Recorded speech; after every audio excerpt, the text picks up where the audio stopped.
right. Well, this week, Dan, there's been some news about Ukraine coming back. It's been kind of subtle hearing stuff on the news, but there's some counteroffensive going on. And what are your thoughts about what's happening in Ukraine right now?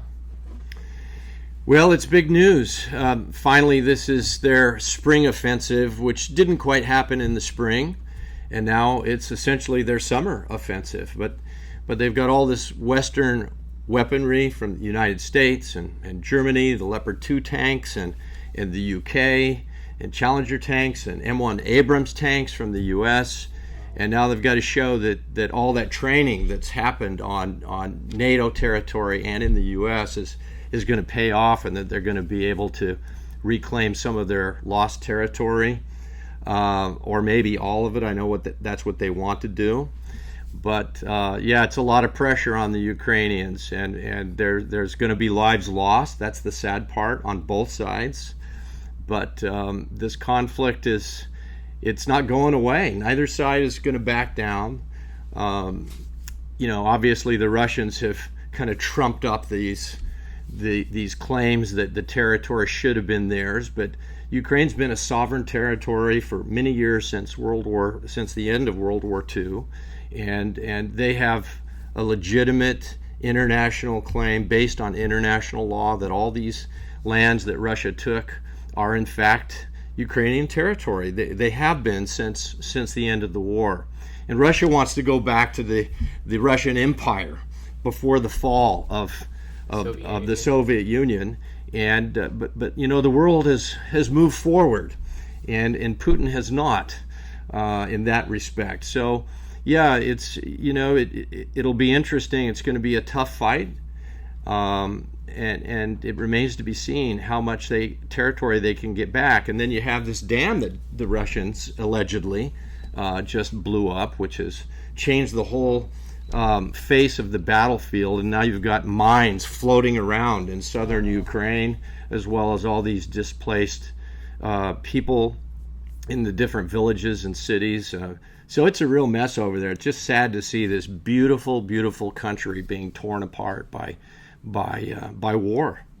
Yeah, and I think the international community too. I used to work at Raytheon, an aerospace contractor, and so we were actually building radars and missile systems in NATO countries, but basically that's what it was for. So I know there's been a lot of talk about NATO and the Soviet Union kind of encroaching, and then about if they become a NATO territory, that's kind of threatening Russia. And I don't know enough background about what happened there, but I mean, it's a sovereign nation, so that's what I don't understand. It's a sovereign nation, but I also understand the Russian point of view is that, hey, we had some treaty before that these nations couldn't be part of NATO, so I feel threatened now because now you can build, your radars and missile systems. So that's kind of what I've been hearing. Do you have any thoughts about this kind of, neutral ground? Well, I know we're here to talk about community property and trusts and estates. So, I'm not an international expert by any means, but, Henry Kissinger was really one of the great masters of diplomacy, and in his opinion, NATO should stay in place, and Ukraine should, in his opinion, and again, I think the world has even moved on from what he was looking at that point, but he always felt that Ukraine should not be part of NATO because NATO threatens Russia. They view NATO as a threat to their, like an existential threat. Mm-hmm. And so the talk of Ukraine going into NATO or joining NATO was a threat. Now, some might say it was also an excuse for them to invade Ukraine, but the Russians have their way of thinking, and they are very separate from the West. And under Putin's regime, they have not wanted to matriculate into the Western democracy and Western capitalist economies, and so NATO and all the NATO allies are Western capitalists, so to speak, and they view it as a threat, and it's such a serious threat that it's resulted in a war. So I mean, you're right, that's one of the big problems. But now you have additional countries like Finland joining NATO. Mm-hmm. Ukraine wants to join NATO, and that's the law over there. The law is interpreted based on which country you're asking. Russia sees it one way, Ukraine sees it another way, and that's what makes the United States different. Is we're a country based on laws, not on people, and we have all kinds of different religions and cultures and languages in America, and this great melting pot that we have in America puts the emphasis. It kind of evens everybody out, or it's supposed to, right? All men are created equal. I guess today we'd say all men and women are created equal. And so the law is supposed to protect everyone. And that's one of the reasons why I became a lawyer, is because I think the law is important. And estate planning law is also very important. In fact, I think today we wanted to talk a little bit about community property. And what's the difference between community property and community property with rights of survivorship? And that's an important distinction. And Chris, when you sell a house, I know you're a real estate broker. How many times would you say you see a deed that says community property versus joint tenancy or community property with rights of survivorship? Yeah, I would say it's probably about 50-50. And I think there's the buyers, before, I would say for the, most brokers or realtors who don't really know about holding forms of title, it's a toss-up. It's literally rolling the die and saying, do I want to pick joint tenancy or do I want to pick community property with the right of survivorship? It's usually one of those two. Before kind of really getting involved with the probates and with you, Dan, on Modern Trust and the team here is why not offer the living trust now? And we can get that set up in Modern Trust in less than 15 minutes. And it's already part of that process. So to answer your question, it's really a crapshoot. And they're usually asking us as a real estate professional, which one do I pick? And sometimes we're put into a corner in terms of the real estate professional, or even if you're an escrow or the lender, because it's about getting sued here, right? People are so California is stereotyped as being litigious. So some people, sometimes they might even be able to provide a decent amount of guidance, even though they're not in the law, but we see it so much. And so we're kind of like, maybe you should consult a lawyer, right? And they're like, well, I don't want to pay for that. I don't have time for that. I'm going to stacks of papers and signing contracts. So to be honest with you, it's about maybe 50-50 or a little swayed, with the little deviance there. When we create a trust for a client, we have to look at the deed to the house, because you have to create the trust, then you have to fund it with the real estate. So we have to do a deed that transfers the real estate into the trust. And I would say, in looking at these deeds as a general rule, I see either joint tenants, the husband and wife as joint tenants if they're married, or community property. And for many, many years, the reason people held title as community property is because it allowed for a step up in cost basis at the death of the first spouse, thereby eliminating all of the capital gains taxes, whereas joint tenants only get a 50% step up in cost basis. So if the surviving spouse sells the house or the building, they have to pay capital gains tax on their half of the gain. So joint tenancy creates tax problems. So with either an accountant or a lawyer's advice, a lot of people hold title as community property. Again, to get the step up in cost basis equal to the fair market value on the date of the death of the first spouse as per professional appraisal. So that the house gets appraised by the surviving spouse as of the date of the first deceased spouse's death, and that appraised value becomes the new tax-free cost basis for the property. So it's a great thing. Holding title, if you live in a community property state, and not all states in America are community property states. There's a minority of states that are, but if you live in a community property state, it's better to hold title. If you don't have a trust, at least it's better to hold title as community property. But there's one problem with that. Community property goes through probate. So it does allow for the step up in cost basis. It wipes out the capital gains taxes. But when the second spouse dies, community property still has to go through the probate court. So the accountants are happy because they get the step up in cost basis for their clients' tax returns. But then the family has to wait for a year or two or three while the house goes through probate. when the second spouse dies. So that's why recently in California they came up with a brand new form of title. This is brand new, as per a couple of years ago. It's a recent development. So now you can hold titles community property with rights of survivorship. Yeah, that's a common one. So it's just like, you've seen that a lot, right? Now, yeah. So you can, it's got all the advantages of joint tenancy. There's the right of survivorship. So when the first spouse dies, there's no longer a probate, just like joint tenancy. Right. But the advantage is that now there's also this step up in cost basis. So that's really the difference between regular community property that a lot of people have got on their deeds. So if you have a property that you own, check your deed. If it says community property, that's not the best way to hold title. The best way to hold title is community property with rights of survivorship. But even that has a problem. Right.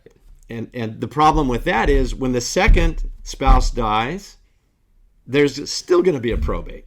Yep. Unless it's in a living trust. So really the best way to hold title is as trustees of the trust, so it doesn't go through probate ever, and as community property.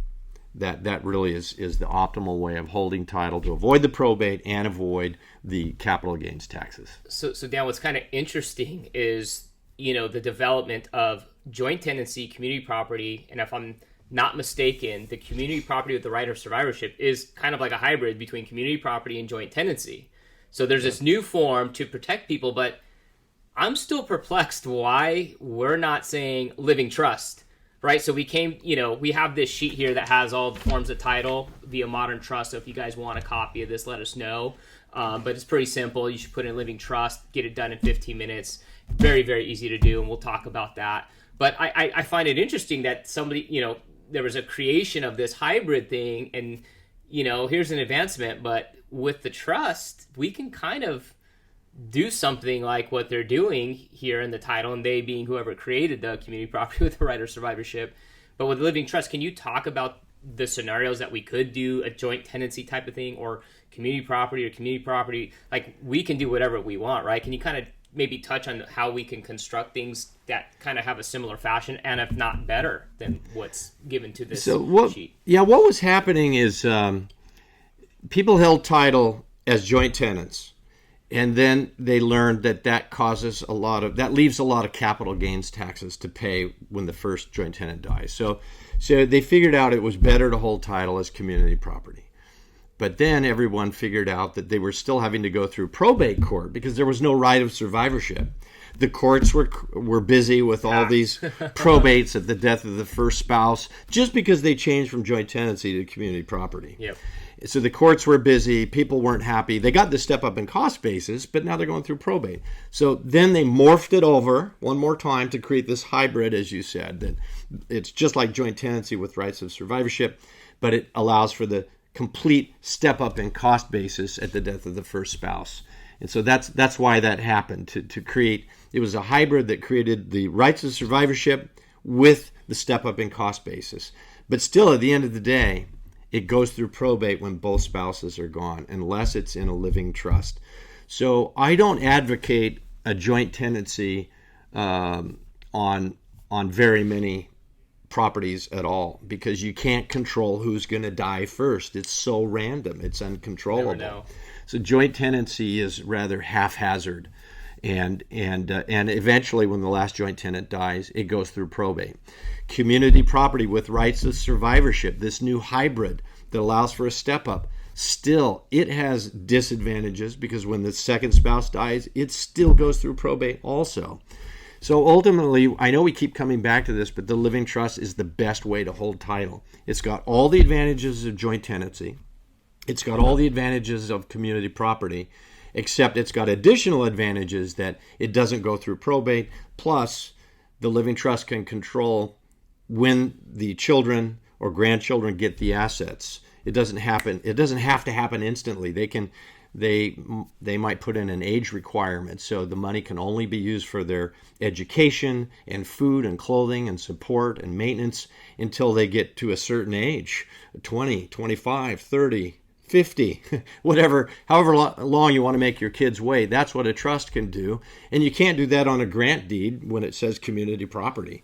So the trust, again, has all the advantages of joint tenancy, community property, plus it avoids probate and provides for a lot more control when it comes to distributing the final assets to the beneficiaries. So Dan, sometimes what I hear from just friends or family members is, my parents are getting old, my grandparents are getting old, and we want to deed the property from them over to myself or to mom and dad.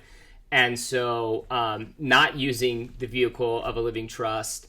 Can you talk about some of the implications either with tax or just anything that you can think of? Because I'm sure this isn't the first time you've ran into a situation. Yeah, glad you brought that up. I get that phone call at least once a day from a parent saying, I know I have a trust, but I really want to give the property to my kids now. Or sometimes the phone call is from the kid saying, I really want my dad to give me the property now.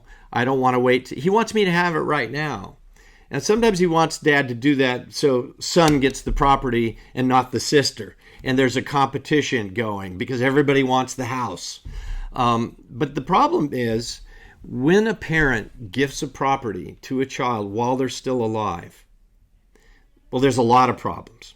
Number one, they've just made a taxable gift. If the amount of the property, if the house is worth more than $17,000, then you're over the gift tax limit and you have to file a 709 gift tax return. So number one problem, gifting house to kids, you got to file a 709 gift tax return and report the taxable gift. Oh, wow. Number two, property taxes will likely be reassessed and will go up. So now dad's still living in the house, but his property taxes are 500% more than they were before. Nobody's happy about that. Number three problem, now the son owns the house. Dad wants to sell the house and maybe move to Hawaii or be closer to the grandkids or downsize. And guess what? The son does not want to sell because he knows he's on title and that's going to be his mega inheritance. So dad's hands are tied. So dad has lost control. Number four problem. The creditors of the son now become the creditors of the father. If the son gets sued for a big business debt, a tax lien, any sort of a lawsuit, and he loses, the creditor can take not just the son's half, but the whole property. Wow. So there are all these problems. And the biggest problem, I saved that for last, is the son will inherit the father's low cost basis. So if dad bought the house back in 1964 or 1974 and he paid $100,000 or 13,000, right? Yeah. Depends on how long ago they bought it. I've seen it. So they bought the house for 100,000. Today it's worth $1 million. I mean, this is realistic, right? Yeah. It happens. So if dad gives the house to the son while he's alive, the son gets dad's $100,000 cost basis. So dad dies, now the son owns the house, son wants to sell the house, he has to pay tax on all the gain. Wow. On all the appreciation. Oh my gosh. So in this case, Chris, it's better to inherit it after dad dies through a living trust as opposed to having dad give it to you now. Because you think you've just scored. You think you've locked down the house and maybe you got the title, but you're going to have to pay a huge capital gains tax if you ever sell. It's a lot better for dad to create a living trust and say, I leave this house to this son or that daughter when I go. And that way, dad stays in control of the house while he's alive. He can sell it if he wants. He's not subject to the kids' creditors. He doesn't have to make a taxable gift. And when he passes it on to the kids, they won't owe 1 penny of capital gains tax, even though dad just paid a little bit for the house many years ago.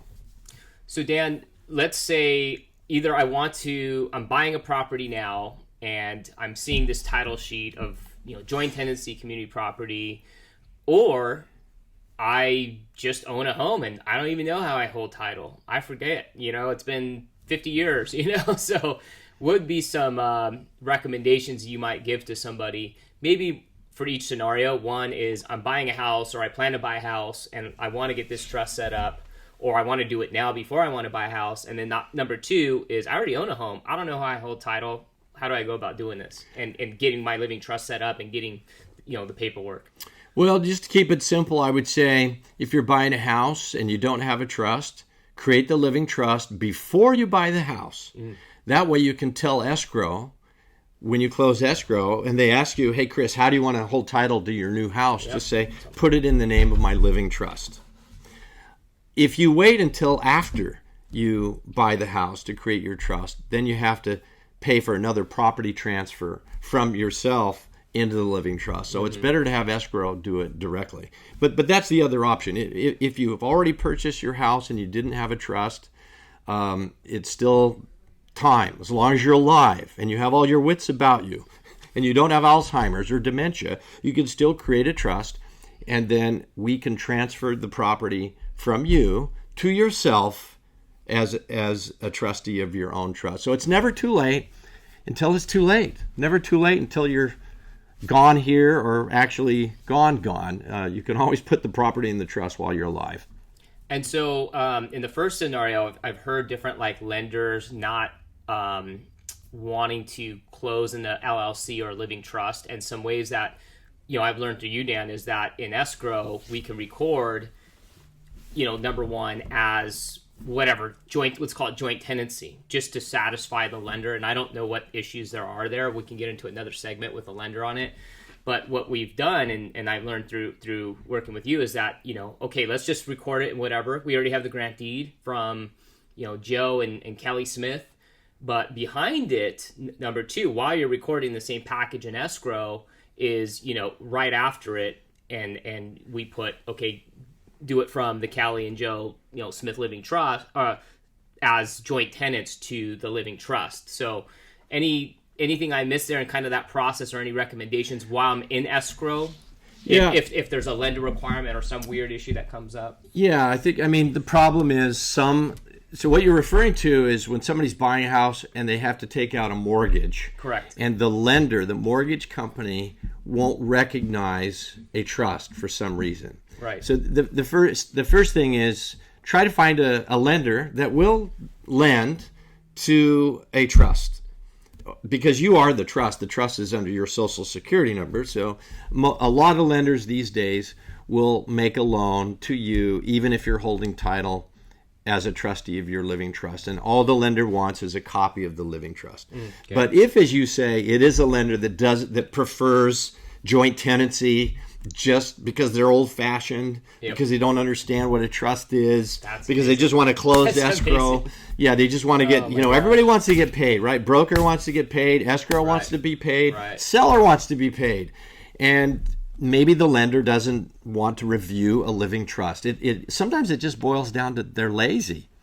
But that's okay. If it happens, you close escrow in holding title as joint tenancy, and then immediately after escrow closes, you transfer the title from husband and wife as joint tenants into their trust, and that will not bother the loan. That will not trigger the loan. But sometimes you have to close if you got one of these squeamish lenders, or they're not quite with it yet with the whole trust thing, and they don't understand why trusts are so beneficial, and they don't want to lend to a trust.